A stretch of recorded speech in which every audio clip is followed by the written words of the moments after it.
All right, you ready? Wow, y'all.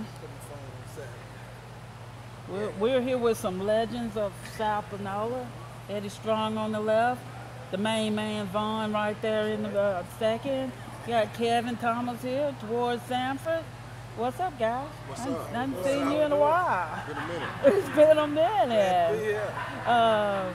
We are, as you know, beginning to celebrate you guys and what you did on the gridiron back in the 90s, bringing the attention to the South Panola football program that you did, and adding to that, you also left and played at the next level, and so we wanted to spend some time talking to you about that. What years did y'all attend South Panola and play on the football team? Well, for his high school, we was 96, 97, 98. Okay. Graduated in 98. All three of All you? three of us, yeah. Okay. Brothers? No Cousins? brothers, all cousins. Cousins, okay, cousins, yeah. How does that feel to play with your cousin on the ball field? Feel like backyard football. Backyard. Backyard football. Is there where y'all learn to hit hard at? Yeah, backyard. It's all started in the backyard. That's it. Got the scars to prove it. All right. And then you all ended up at Ole Miss. That's right. Okay, how did you make that decision? I think it was. Go ahead, Eddie. Go ahead. Well, it was just. I think it was just. We always wanted to continue playing together. We did what we did at South Panola, and wanted to take it over to Ole Miss and try to help Ole Miss with, win a program over there. So I guess we all went over there. Okay. Tell us a little bit about, when y'all played here at South Panola. Just, I guess the question was, think of, something funny. Each one of you, including Toward, has to answer. What was something funny that happened that you remember all those years? Man, we'll let Toward handle it first. You can go back to a many different things, like especially when Coco workers out. Man, we talking about you ratting on them, everybody got to start back over. Yeah. Boy, What do you mean? like anything, Coach Cole can come over anything and make you start back over. Oh, He didn't care okay. what you do. Yeah, well, like, the What example was would be- one that he made you start back on? Man, talking about my legs, I didn't go all the way down with my legs when Okay. we doing crunches or something like that. 6 inches from the ground. I'm about that far from the ground. He talking about, you ain't go far enough. There's anything to make you start over, So what did your other teammates, did they growl at you? Of course. They be upset. They be tired and gassed. So yeah. You got 100. You got 100 push-ups. You'll get to 99. Somebody go all the way down. We'll start the whole damn thing Oh, over. wow. That's what he say. Because Saward don't want to go all the way down. Let's start the whole damn thing over. That is funny. I like that He'll one. tell you, Okay. he'll tell you, hey, bring you a rock. You bring him a rock. I don't like that rock. Go bring me another. So, that's You mean him. like a rock that was out in the parking lot or Yeah, something? just anything. Oh, Just anything. gosh.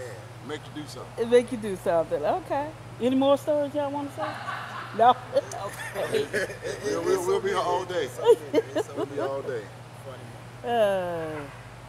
I know that in 96 and 97 we lost to Moss Point in the first part of, but y'all were gone by the 98 team. Y'all were gone. Okay. It was all that we're missing like that. But still, you went 14-1 those years. That's not a small thing to me. It wasn't, but I know you probably didn't finish the way that you wanted to. But tell us about those years preparing for the state championship. I'm sorry, my hair is just. Well, those something. years playing under Ed Stanley was some gruesome years out there. Ain't sweating hard, pulling tires. We didn't have this nice facility here, which is would love to have at that time, but I guess it made us the team that we were that year as well. Coming off our 96 year, we lost 4 games, so going into 97 to go all the way to the championship and then lose by 3 points to Moss Point, it was crushing. So. That next year after that, motivated us to get back down there and finish the job because we wanted that ring as well. And to get down there again the second time and lose to the team and by 3 again, it was just, and that was it. We didn't have a third chance. Okay, yeah. We appreciate our class of '99 to go down there and take care of it for us. They got the ring that we never could get. Okay. Okay. Yeah. All right. Y'all had mentioned a little bit about Coach Danny Ray Cole, but tell what he meant to this team. He was like a father, mentor, more than a coach, someone that curse you out, feed you, so we really wanted to win it, we really want to give him a ring, for our class, but, he won, with the next class, things like that, but, man, he was more than a coach to us. He was more like a father. Yeah. The 2002 and also the 2018 kind of feel what y'all did that they didn't bring that ring home. Yeah. Does it never leave you? Or? It never leaves. You're always gonna think about that, or what if I could have done this better? What if we could have done this? But you can't take it from Moss Point. That was a great football program. I feel like that we were the better team, but you win some, you lose some. But the whole thing is, Coach taught us to be, be young men. What we take from that season or this program, move on to the next level. Become better athletes and Ole Miss, better fathers or better workers, and just better in life. So. I always ask Coach Wright and Coach Stanley, what was their secret? But, as you were saying, they tell me that it was what they poured into y'all that was the secret. Do you believe, is that what you think? Is there a secret to your success under the Coach Robinson and Coach Lyson was a part of the secret. Okay. So what they put in you from 7th to in 8th grade, man, running and out there hitting each other, you know what I'm saying? And summer workout, them guys right there put it in you first. So They started with what would be the fundamentals. When you first started, some people didn't know how to get in 3-point stands. Didn't know how to get in 4-point stands or whatever. Just the fundamentals of football, things that you take for granted when you first come to the team, things you don't know about just from playing and running around in the yard. So it started with them. But like you said, Corey's Coach Stanley and them all. When Eddie says like father figure and all that, I would say for as they was what you needed, whatever you needed at the time. Because like you needed a father figure, he would be there. You needed a coach, he would be that coach when you needed it. He was your Uber. I don't know what Uber down here, but he would be your Uber. He took all of us home. If you didn't have a ride, your parent didn't want, you wanted to play ball and you needed a ride home, he took you home. He took me home. Took you home, stopped by the For store, those 3 years. feed you, come home, eat with you. That's it. He would do all that. So he was a big part in, I think, shaping me to be the person that I am today, as well as these two. Yeah. Okay, that's great. Okay. Now, who were your teammates who inspired you to work and leave it all on the field during that time? Well, I answered that one, even though these guys eager to answer it. Of course, these two guys here, believe it or not, our senior year, they were the anchor of our class. So, all the scouts and everybody came to see these two guys. So when they was there to see those guys, that's when you had to put your game on to shine so that you would be looked at. Like, so, in my instance, I wasn't highly recruited as these guys. So whatever recruits was there to see these guys and talking to these guys the days before, after the game, or whatever, they were there, you wanted to make sure you put your A game on so that you could get looked at as well. So these two guys, I would say, was a big inspiration for me. Okay. Y'all have anybody else? Yeah. See, I watched 93 the whole season. I watched them play their whole season from game 1 to their last game. My cousin Waylon had me at every game watching them. And man, then I had 2 older brothers who was in front of me. So it was just like, hey, I was stepping in some more shoes, and with Coach Robinson and Coach Lyson, they'll bring up their name, you know what I'm saying? But your brothers, and so man, then like I said, these guys right here, you seeing these guys right here pouring all their heart out there on the field, man.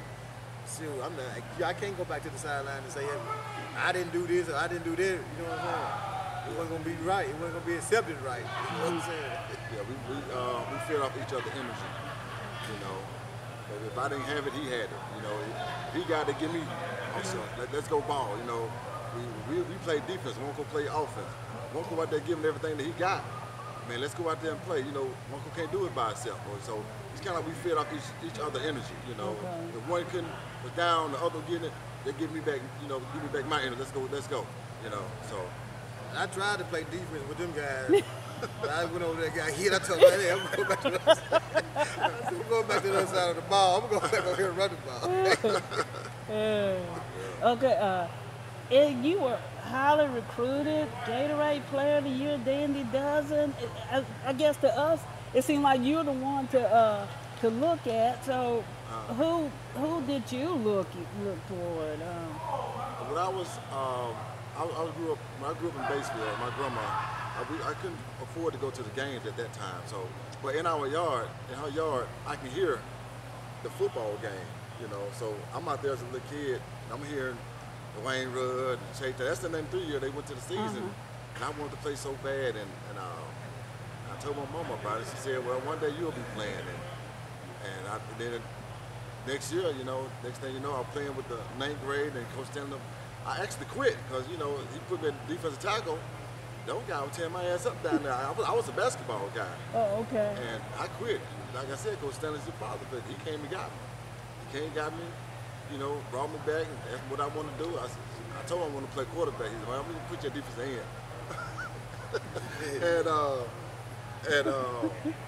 and I got defensive end, man, and just I guess I should say that 93 team, it inspired me because he had no guy's name called.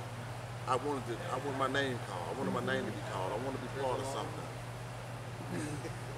And so I would say the 93 team. He had no guy's name called. I wanted to be part of that. And I couldn't wait to get on Sapanola and play Sapanola football and be part of something special. And then when I came with these guys right here, it was awesome. It was awesome. And I watched them play, I look at them play, and I want to be, you know, I just want to do something special. You know? Okay. All right. Well, you defensive guys, when y'all came along, did y'all name your defense? Did it have a name yet? No. I would say we had a name. Okay. It was defense, you know. It just It probably would have been nice to have a name, but you know, like you said, we didn't particularly have a name. Because if I remember right, in '96, y'all weren't giving up a whole lot of points. No, we wasn't giving a whole lot of points. I just can't remember how many goose eggs we had, but I know we had a lot of them. Yeah. You know, Yeah. we had a tremendous defense, 96 and 97. We had some guys, man. We had some guys. We had a lot of guys that probably didn't get a chance to go to college, but those guys was awesome on that field. Well, can you name a few? I think Tony Hughes, you know. Tony Hughes was one of them. His brother, Torrey Hughes. Okay. The old guy was hell of a linebacker. Fred Ars. Man, we had some guys out there. Kirkwood, the big tackle, Mike Brown was Jermaine Wright. He was a tackle. Okay. So Yeah. it was defense was full of tackle. Yeah. And y'all had said something before we started recording, but did you feel the pressure of the fans to make it to state each year? I wouldn't call it pressure, but you know, you once you out in public or you're out in the store, Walmart, any place like that, you know, you don't want to be seen as that person. We lost or whatever, you lose. You know, your fans come up to you and they appreciate you. Oh, you did good. That felt good, so you like that. But for it just pressure, I wouldn't say we felt pressure of the fans because I guess, like you said, we was winning. We won most of our games. So out of our 3 years in high school, we lost 6 games. Yeah. So we lost 1 to 2 years and we lost 4 our first year. So our 10th grade year. So. Okay.